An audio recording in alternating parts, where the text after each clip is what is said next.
नमस्ते दोस्तों। आज हम यहाँ पर बनाने वाले हैं 3 अलग-अलग तरह के बड़े ही क्रिस्पी, बड़े ही खस्ता और बड़े ही स्वादिष्ट नमक पारे। तो ये तीनों अलग-अलग टाइप के हैं और अलग-अलग टेस्ट है और साथ ही ये इतने खस्ता हैं कि बच्चे बूढ़े कोई भी इन्हें बड़े ही आराम से खा सकता है। और साथ ही ये भी इतनी आसानी से बने हैं कि एक ही डो लगाकर हमने तीनों तरह के ये नमक पारे बनाए हैं। तो चलिए बनाना शुरू करते हैं आज की रेसिपी। तो आज की रेसिपी में हम सबसे पहले लेंगे एक बड़े से बाउल में ये लगभग आधा किलो मैदा। आप अपने रिक्वायरमेंट के हिसाब से कम या ज़्यादा मैदा कर सकते हैं। तो मैंने यहाँ पर आधा किलो मैदा ली है और इसी के हिसाब से हम सारा मेज़रमेंट आगे करते हैं। तो इसमें हमने 2 बड़े चम्मच भर के रवा ऐड किया, रवा यानी कि सूजी, और साथ में नमक और ये कुटी हुई काली मिर्च ली है आधा चम्मच, और साथ में लिया है ये अजवाइन। अजवाइन को हमने 1 चम्मच लिया है। ये ज़रूर से डालें, ये बहुत फ़ायदा करेगी और ये मठरी को पचाने में हेल्प करती है। और साथ में ली है हमने स्वाद को बढ़ाने के लिए कसूरी मेथी। अब इन सब चीज़ों को हम अच्छी तरह से इसमें मिक्स कर लेते हैं और साथ में देखिए इस तरह से थोड़ा सा गैप देकर यहाँ पर हम डालेंगे ये देसी घी। तो देसी घी यहाँ पर हमने लगभग 60 से 70 ग्राम लिया है और बस ये आप अपनी रिक्वायरमेंट के हिसाब से कम या ज़्यादा कर सकते हैं, लेकिन जब अच्छा खासा हमें मोयन इसमें डालना पड़ेगा और आप देसी घी का ही मोयन डालिएगा, तभी आपकी ये जो डो है वो एकदम खस्ता मठरी बनाएगा। यहाँ पर ऑयल का यूज मत कीजिएगा और अच्छी तरह से मसल कर दोनों हाथों से आप इसको मिक्स कीजिएगा। हल्का सा पिघला हुआ घी होना चाहिए, एकदम टाइट ना डालें और ना ही एकदम तेज़ गरम डालें। एकदम नॉर्मल टेम्परेचर का हल्का सा पिघला हुआ घी हमें इसमें डालना है। अब हमने देखिए दोनों हाथों से मसल के इसको अच्छे से मिक्स कर लिया है। अब यहाँ पर हम एकदम थोड़ा सा पानी ऐड करके इसका एक सॉफ्ट डो तैयार करेंगे। तो इस डो को तैयार करने में कोई भी जल्दबाजी ना करें। आपका डो जितना परफेक्ट बनेगा उतनी ही परफेक्ट आपकी मठरी यहाँ पर बनने वाली है। तो इसलिए आराम से थोड़ा पानी डाल के और एक सख्त डो इसका हमें लगा लेना है। ध्यान रखिएगा डो अगर मतलब ज़रा भी सॉफ्ट हुआ तो आपकी मठरी क्रिस्पी नहीं बनेगी। तो देखिए एकदम पूड़ी जैसा सख्त डो हमने यहाँ पर लगा लिया है और बहुत ज़्यादा इसको मसलना नहीं है। बस हमने सारा सा डो इकट्ठा करके और इस तरह से रख लिया है। अब इसको हम लगभग 15-20 मिनट के लिए रख देते हैं। तो लगभग 20 मिनट के बाद हमने ये हटा के देखा तो ये देखिए डो एकदम बढ़िया सा तैयार हो गया है, अच्छा सा। अब इसको थोड़ा सा मसल के अब हम थोड़ा सा आटा इसका निकाल लेते हैं, 1 लोई जितना। अब इसको हम बाकी का डो कवर करके वापस से रख देते हैं, खुला न छोड़ें नहीं तो उसके ऊपर पपड़ी जम जाएगी। और इसको हम इस तरह से बेल लेंगे। हमने बस इकट्ठा करके यहाँ पर रख दिया है, बहुत ज़्यादा मसला नहीं है। अगर जब ज़्यादा मसल देंगे, इसको चिकना कर देंगे तो हमारी मठरी में कोई भी परत नहीं सही से बन पाएगी। तो इसलिए खस्ता मठरी अगर आप चाहते हैं तो डो के साथ ज़्यादा छेड़छाड़ ना करें, बस उसको नॉर्मल सा इकट्ठा करके और इसकी हमें रख देना है 15-20 मिनट के लिए। और फिर उसको हम वापस से थोड़ा सा मसल के थोड़ा सा एक जैसा करके और बस हमें इस तरह से एक पतली हमने रोटी जैसी बेल ली है और इसके इस तरह से थोड़े से मतलब चौकोर टाइप के हमें चाहिए इसमें जो नमक पारे हैं। तो जितनी हमने लंबाई में काटे हैं उसी हिसाब से हमें इनकी चौड़ाई भी रखनी है। बाकी जो किनारे किनारे के शेप अलग सी हो गई है, टेढ़ी मेढ़ी हो गई है, तो उनको आप हटा के दोबारा बना सकते हैं। और बाकी तो हमारा ये फटाफट से ये वाली मठरी बन चुकी हैं इस तरह से। अब बारी आती है इनको तलने की। तो देखिए इस तरह की कंसिस्टेंसी इसकी होनी चाहिए, बहुत मोटी नहीं हमने रखी है, बस जैसी की रोटी होती है उसी हिसाब से इसको हम रखेंगे। अब यहाँ पर हम एक मसाला तैयार कर लेते हैं। तो हमने थोड़ा सा काला नमक, थोड़ा सा भुना जीरा, पिसी लाल मिर्च, थोड़ा सा चाट मसाला ले लिया है। आप अगर लाल मिर्च यूज़ ना करना चाहें तो आप यहाँ पर काली मिर्च का इस्तेमाल कर सकते हैं। बस इसको मिक्स करके साइड में रख देते हैं। अब बारी आती है तेल गरम करने की। तो तेल आप कोई सा भी ले सकते हैं। यहाँ पर मतलब सरसों का ना लें, बस हमने यहाँ पर रिफाइंड ऑयल लिया है। और इसमें हम देख लेते हैं, एकदम लो फ्लेम पर हमें इनको तलना है। हल्का सा गरम है तेल, बहुत ज़्यादा गरम नहीं। ये आप देख ही रहे होंगे कि हमने जैसे इसमें मट्ठी डाली है तो एकदम से बहुत तेज़ ऊपर को नहीं आई है।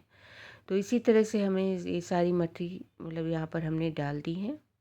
जितनी हमने बनाई थी उसकी आधी मट्ठी है ये। अब इसको हमें थोड़ा आराम से इसको तलना है, बहुत ज़्यादा जल्दबाजी नहीं करनी है। फ्लेम को मीडियम रखेंगे और आराम से, ये क्योंकि पतली हैं तो बहुत जल्दी ही, बहुत ज़्यादा टाइम नहीं लेंगी। तो 10 से 12 मिनट में हमारी ये वाली मठरी बनकर तैयार हो गई थी। तो अब इस तरह से हम उलट पुलट के इनको सेंकते रहेंगे चलाते हुए। तो ये चारों तरफ से बराबर से सिक जाएंगी। तो आराम से इनको तलना है, कोई जल्दबाजी नहीं करनी है। और अगर आपको मेरी ये रेसिपी पसंद आए तो प्लीज़ मेरे चैनल को लाइक और सब्सक्राइब करना ना भूलिएगा।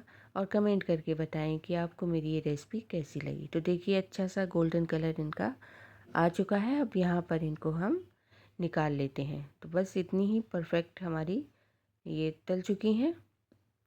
बहुत ज़्यादा देर तक इन्हें नहीं तलना है। गोल्डन कलर हो चुका है इनका। अब इसको यहाँ पर हम एक दूसरे बर्तन में निकाल लेते हैं। उसके बाद उसमें हम एक बड़े बाउल में निकाल लेते हैं। और फिर जो हमने मसाला तैयार किया था वो गरम गरम मठरी में ही अच्छे से हम मिक्स कर देंगे।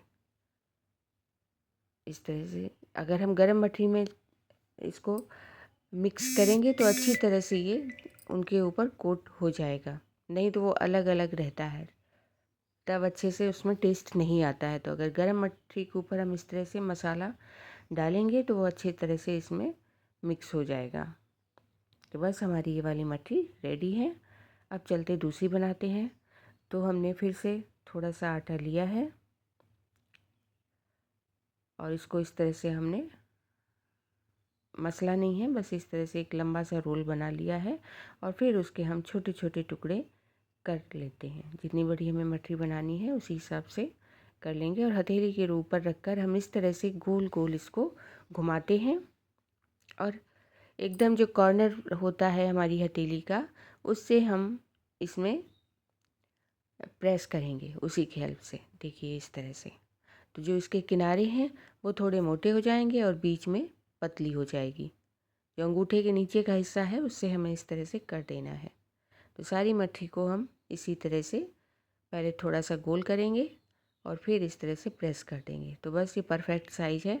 और मठरी फूले नहीं तो इसलिए हम थोड़ा सा इसमें बीच में छेद छेद से कर देंगे किसी भी चीज़ की हेल्प से। तो वो हो चुके हैं। अब इसको भी हम लो फ्लेम पर ही तलेंगे। देखिए, शुरुआत में एकदम लो फ्लेम होनी चाहिए। जब ये थोड़ा सा अपने आप सिक के ऊपर को आ जाए तब हम फ्लेम को मीडियम कर देते हैं। बिल्कुल भी तेज़ नहीं करनी है, लो टू मीडियम ही रखना है। और ये भी आराम से इस तरह से हम चम्मच की हेल्प से चला रहे हैं। अगर हम शुरुआत में इसको चलाने लगेंगे तो हमारी मठरी इसमें टूट भी सकती है। तो इसलिए जब थोड़ा सा टाइम लेके, ये जब थोड़ा सा ऊपर की तरफ आने लगे मठरी अपने आप, तब हमें इनको चलाना है, पलटना है इस तरह से। तो देखिए, ये भी हमें लगभग 10 से 12 मिनट इसमें भी लग जाएगा। तो कोई जल्दबाजी इसमें भी नहीं करनी है। अगर हम तेज़ आंच कर देंगे, फ्लेम कर देंगे, तो हमारी मठरी अंदर से कच्ची रह जाएगी। अंदर तक बढ़िया खस्ता टेस्ट लाने के लिए हमें धीमी आंच पर ही इसको तलना है। तो बस इसका भी बढ़िया सा गोल्डन कलर आ गया है। तो इनको भी हम एक धीरे धीरे से निकाल लेते हैं। तो ये मठरी भी बड़ी ही टेस्टी, बड़ी ही स्वादिष्ट बनेगी। आमतौर पर लोगों की शिकायत रहती है कि मठरी अंदर से कच्ची रह जाती है, सॉफ्ट रह जाती है। तो अगर आप इस तरह से धीमी आंच पर बनाएंगे और परफेक्ट मोहन लगाएंगे तो मठरी बहुत ही खस्ता और बढ़िया बनने वाली है। तो अब हम यहाँ पर बनाते हैं तीसरी टाइप की मठरी, जो कि बनाने में बड़ी ही आसान होती है और ये फटाफट से बन जाती है। तो जब हमें ज़्यादा मठरी बनानी होती है तो हम इसी टाइप की मठरी बनाते हैं। ये गोल जो होती है उससे बनाने में थोड़ा सा टाइम लग जाता है, क्योंकि हमें वो एक एक करके बनानी पड़ती है। तो अब यहाँ पर हम तीसरे टाइप की बड़ी ही आसान सी मठरी बनाने वाले हैं। तो उसके लिए हमने ये आटा ले लिया है और आप अपने मन चाहे शेप में इसको बना सकते हैं। चाहे जितनी बड़ी आप पूरी बेलें उससे ये बन जाएगी। तो यहाँ तो मैं इसके ऊपर बना रही हूँ, आप चाहे तो सीधे किचन स्लैब पर रख कर भी आप बना सकते हैं, तो वो आपका ज़्यादा बड़ा सा बन जाएगा। तो पूरी हमारी बन चुकी है। आप हल्की सी मोटी रखनी है इसको, बहुत ज़्यादा पतला नहीं करना है। और पतला करेंगे तो उतना मतलब क्रिस्पी नहीं बनेगी। थोड़ा सा मोटा रखना चाहिए इसका डो। हमारी तो ये थोड़ी सी पतली हो गई है, आगे से मैं ध्यान रखूँगी। अगर आप इसको थोड़ा सा मोटा रखेंगे तो और ज़्यादा क्रिस्पी बनने वाली होगी। अब इसको भी हम थोड़ा सा लंबाई की शेप में काटेंगे। पहले वाली जो हमने वो एकदम चौकोर काटी थी, अब यहाँ पर थोड़ी हम लंबी लंबी सी मठरी काट लेंगे। इसको सांकें भी कहते हैं या सेमी भी कहते हैं। तो सबसे ज़्यादा पॉपुलर यही वाली होती हैं और बनाने में भी एकदम आसान होती हैं। तो देखिए हमारी फटाफट से बनकर ये रेडी हो गई हैं। अब इनको भी हम इसी टाइप से तल लेते हैं। पैन तो हमारा गैस पे पहले से ही चढ़ा हुआ था, हमने फ्लेम को एकदम लो कर रखा था। और जैसे ही हमारी ये सेमी बनी वैसे ही हमने इसमें इनको ऐड कर दिया है। अब इसको भी हम लो फ्लेम पर ही तलेंगे, कोई जल्दबाजी नहीं करनी है। तो ये थोड़ा सा टाइम टेकिंग प्रोसेस होती है, लेकिन अगर आपको बढ़िया क्रिस्पी यानी एकदम खस्ता सेमी या मठरी चाहिए तो आपको इसी तरह से बनानी पड़ेंगी। जल्दबाजी करेंगे तो बिल्कुल भी अच्छी नहीं बनेंगी। तो इस तरह से बनाते हुए देखिए इनका भी कलर चेंज होने लगा है, बढ़िया सा गोल्डन कलर इनका भी हो गया है। वो लाइट के इफ़ेक्ट की वजह से थोड़ा सा मतलब ब्राइट लग रहा है, नहीं तो एकदम बढ़िया सा सुनहरा कलर इनका हो चुका है। अब इसको भी हम इसी तरह से निकाल लेते हैं। एक बर्तन में इनको निकाल कर हम रख लेते हैं। तो देखिए कम टाइम में एक ही बिना कम मेहनत के हमारी ये सारी मठरी बनकर तैयार हो गई हैं। अब जब भी मेहमान आएंगे तो 3 तरह का अलग अलग नाश्ता उनको हम देने वाले हैं। तो इनको भी निकाल लेते हैं और देखते हैं कि हमारी मठरी कितनी खस्ता बनी है, कितनी क्रिस्पी बनी है। तो सबसे पहले हम ये लंबी वाली मठरी लेते हैं। तो देखिए इसको हम तोड़ते हैं, जितना तोड़ते जाएंगे उतना ही ये एकदम मिक्स होती चली जाती है। देखिए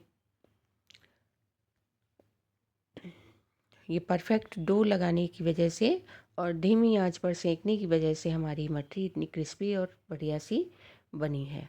अब इनको कोई भी बड़े आराम से खा सकता है, किसी को भी टाइट नहीं लगेगी। जो बिना दांतों के हैं वो भी खा सकते हैं, कोई सोचने वाली बात नहीं है। तो आप मठरी खाइए और प्लीज़ मेरे चैनल को लाइक और सब्सक्राइब करना ना भूलिए और कमेंट करके बताइए कि मेरी रेसिपीज़ आपको कैसी लगी। और होली का मौका है तो ज़रूर से ये सारी मठरी बनाइए सभी तरह की, और लाइक और सब्सक्राइब तो करना ही करना है। Thank you.